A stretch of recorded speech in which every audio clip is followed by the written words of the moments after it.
When you learn a language at home, it's going to be pretty common when you're going to know about immersion. And immersion is simply the act of listening and reading to lots of the language in order to gain an intuition of it. And there are two types, main types, which is going to be active immersion and passive immersion. And passive immersion is one of the most underrated parts of language learning.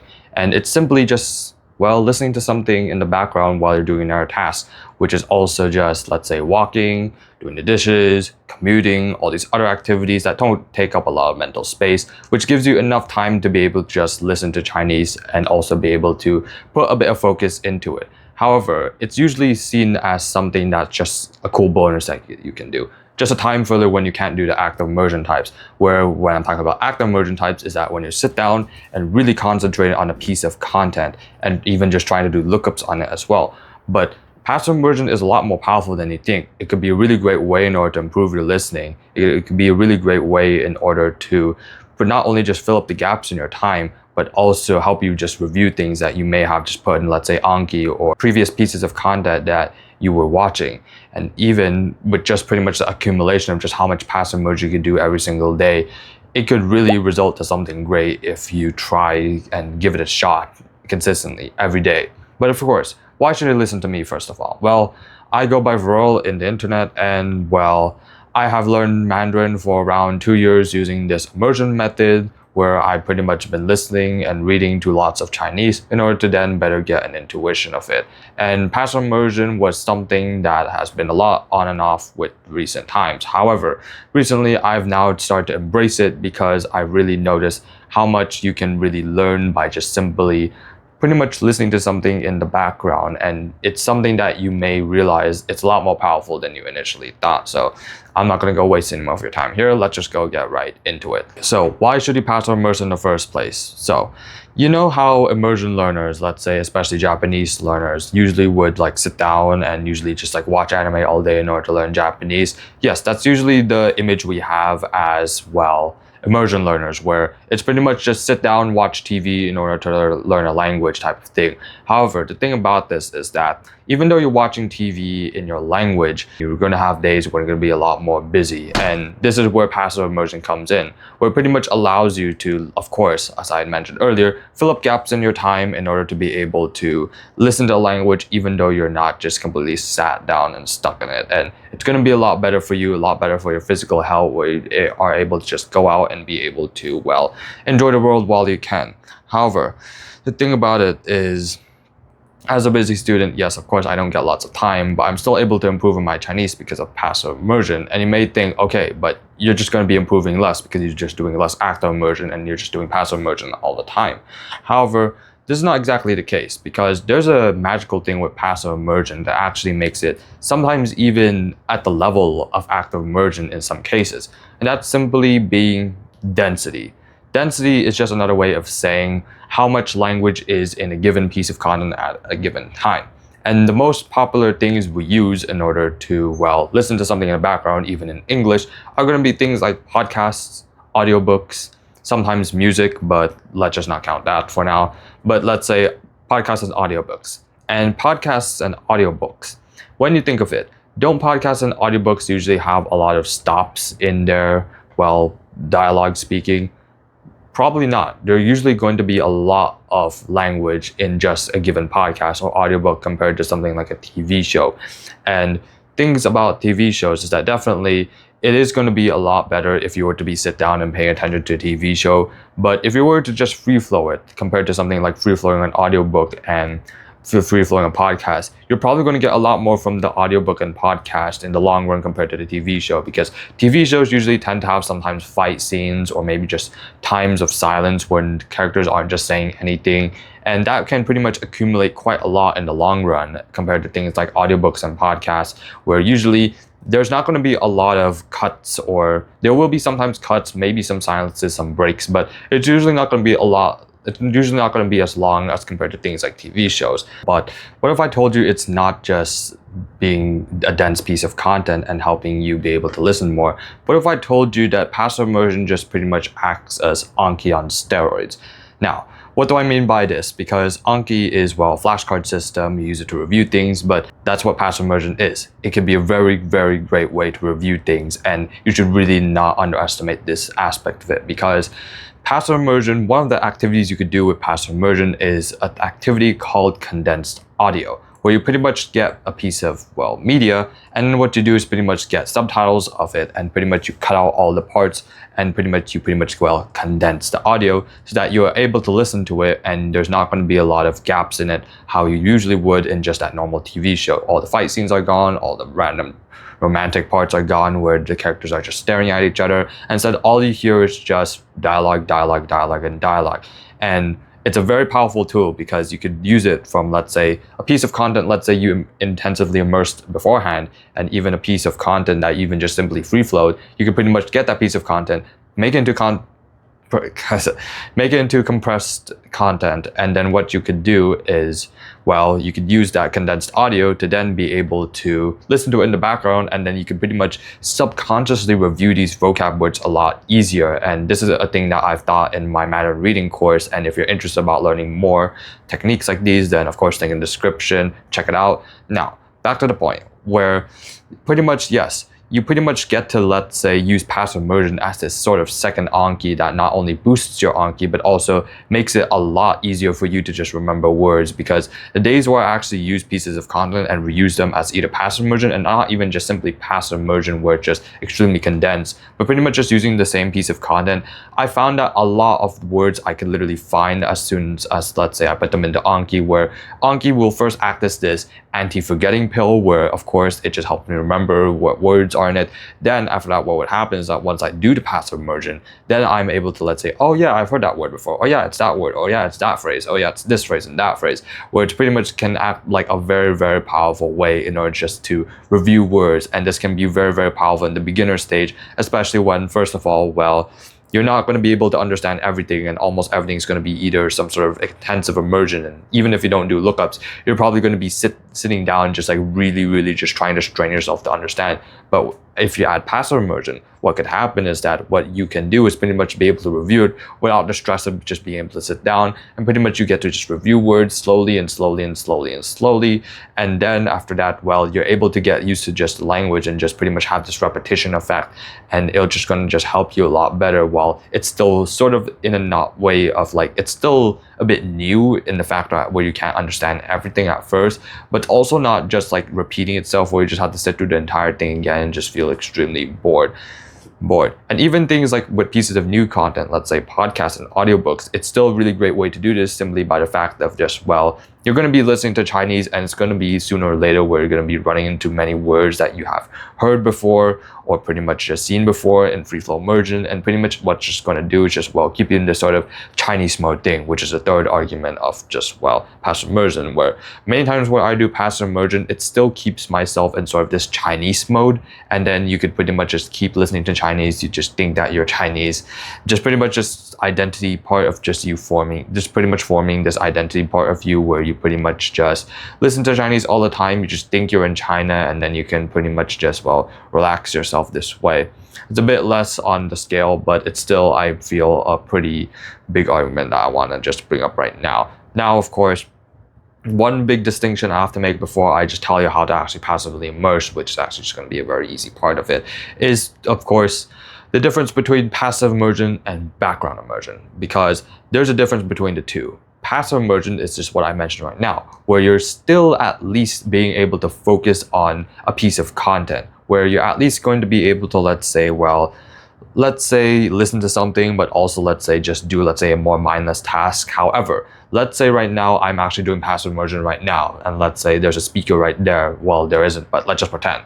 And it's also just blasting Chinese while I'm also making this video. That is called background immersion, where it's pretty much while I'm completely just focused on another task, and also there's just something I do. This is something I do not recommend you do. You may do it if you want, but this is something I do not recommend you do, mostly because it's just going to mess up with your focus, and it's very, very little ROI after it, because, well, you're pretty much going to listen to something, but you at least have to put some sort of attention to it if you want to get something out of it. And When you're doing background immersion, there is no attention at all. You're literally just completely focused on another task, and you're just listening to that and just going to act as simply white noise. This also counts for the thing as well trying to listen to Chinese while you sleep.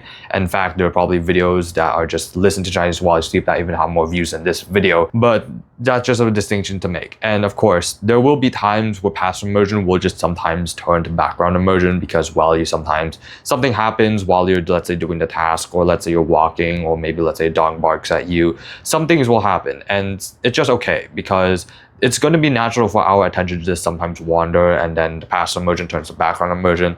And the best thing I could just tell you to do during those times is simply just try to get your attention back to it. You could treat it like a form of meditation where you're just like trying to focus on this, let's say, piece of audio while you're also, let's say, doing something at the same time, because there will be times where thoughts come up and it's completely normal to do so. It's just the best thing you can do is just try to get back on track the best you can. It happens to everyone. It happens to me. It happens to pretty much all other immersion learners. So don't worry about it happening in case, let's say, what happens if I lose my attention out of it. Now, how do we actually do passive immersion? And I've already demonstrated the best two ways you can do it, which is simply just podcasts and audiobooks. Thank you for watching. Okay, I'm just kidding. Well, there's actually another third way that you can do it, and I've already explained this. However, how do you do it? Because you need your subtitle files. You also need the video file as well. So how do you do it? Well, simply you're just gonna have to download them, and you can download them using ASB player. I will put it up on screen right now, and what you want to do with that is pretty much you're gonna be seeing when you open let's say a YouTube video, and then you're gonna have to open immersion, let's say ASB player. Then when you open ASB player, there's gonna be this button underneath where it's just gonna show the video. You click the video, and what should load up is like this big subtitle thing, assuming the video has subtitles in the first place. And then what you can do is pretty much just download the subtitles. You click download the subtitles, and then of course, condense the audio this way, where you both have, subtitle file, but also the, file of the video if you've downloaded it somehow. Now, what you want to do with these two pieces of things is that you're going to download this program as I demonstrated right here. I forgot the name of it at the time of recording this, but I'll put it up on screen right here so you can see it. Now what you want to do is pretty much just feed this into the program, where it's pretty much going to ask you if you want to, let's say, select the video file. Then after that, you're going to have to select a subtitle file for the correlating thing. Then so what's going to do is pretty much just do it what it can, and then after that, it's going to give you and then output pretty much a video that is pretty much condensed. 喂喂喂，能听到吗？我来啦，爹宝，能听到？噔噔噔噔噔噔噔噔噔噔。喂喂喂，能听到吗？ Where all, let's say, the cuts and bits of it are a lot better. I'd highly recommend you do this for TV shows. I find that YouTube videos are a lot less on the spectrum of just having a bunch of random cuts and, let's say, breaks and scenes in it, because usually in YouTube videos, if there's going to be periods of silences, most likely the creator is just going to cut it out. And even if it's, let's say, a more raw edited video, it's most likely not going to have subtitles in them. You can definitely use, let's say, the auto-generated subtitles, and you can definitely use that as well.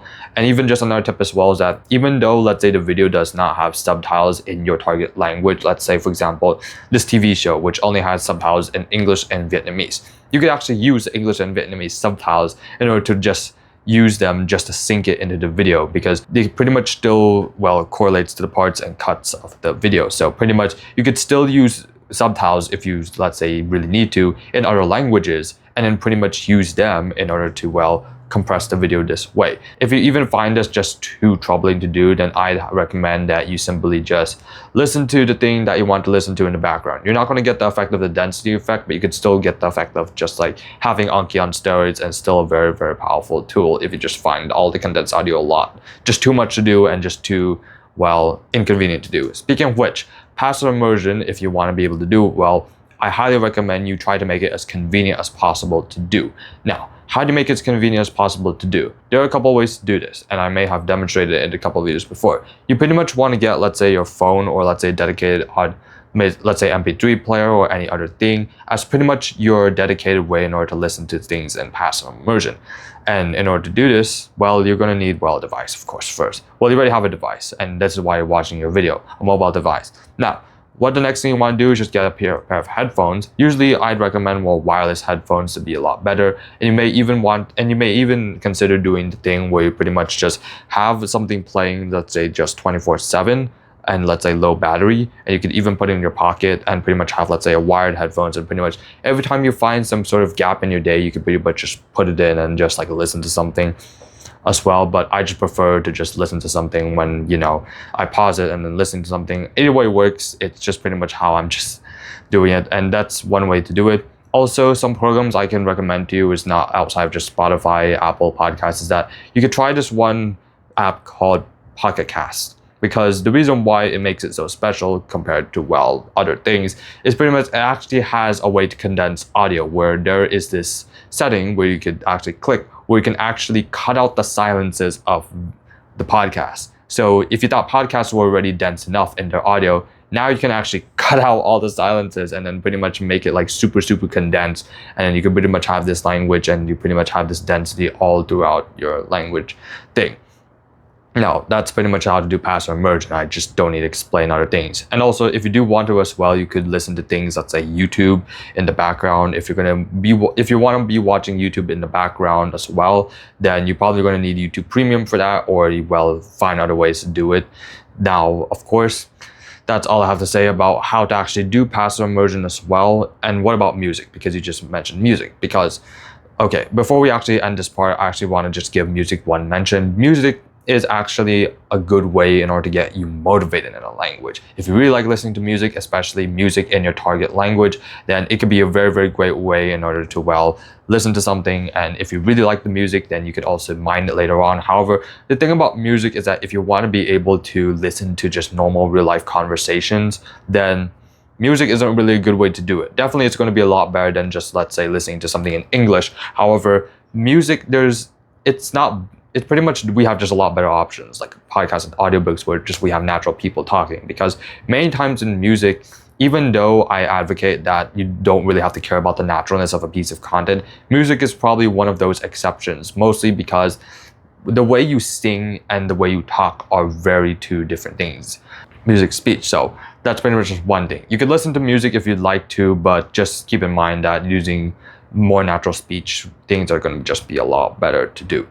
Now, the last thing is that what can passive immersion not do for you? Because even though I've demonstrated all of these really cool things I could do with passive immersion, it's really dense. You could use it as a second Anki. You could use it to fill up your time. And even in some cases, you can even use it as just a way to just free flow immersion while you just don't have any time to do it. It's just simply, even though, yes, you can use it to use free flow immersion, you can use it as a way to sort of, let's say, just not replace entirely, but just sort of like substitute for some time.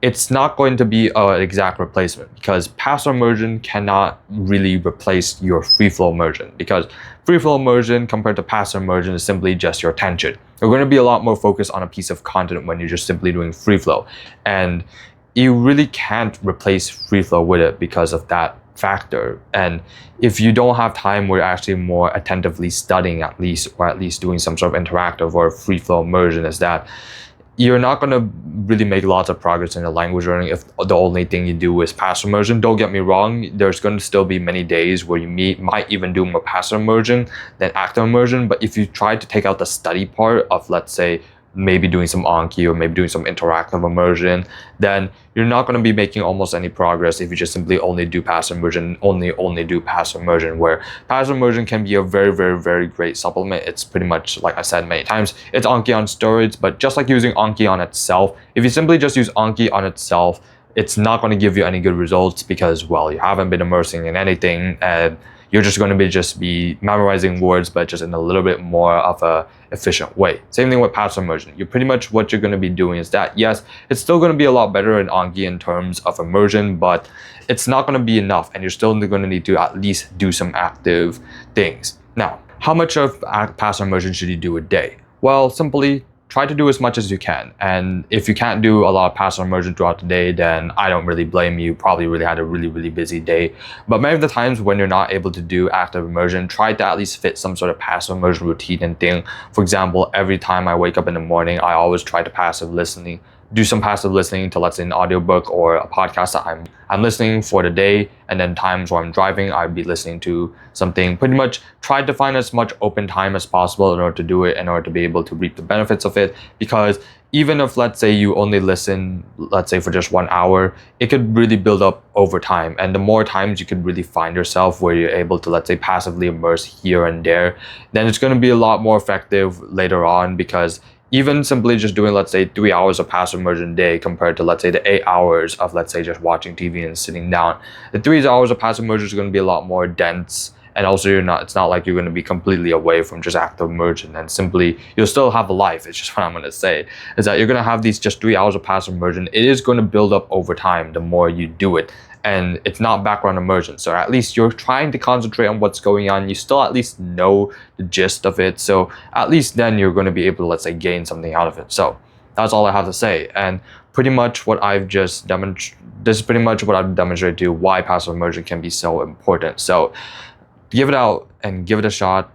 Pretty much try to get a podcast you like, or maybe even just a YouTube video that you've just listened beforehand. And even if you're still a complete beginner, you could try even, let's say, putting a comprehensible input video in the background, maybe even condense the audio if you'd like to. And of course, that's all I have to say. And also, of course, Mandarin Reading Course description, where I teach things similar to these. Now, we have a world to explore. 我们的旅程刚开始. And of course, if you have any questions, DM me on Instagram. So, thank you for watching.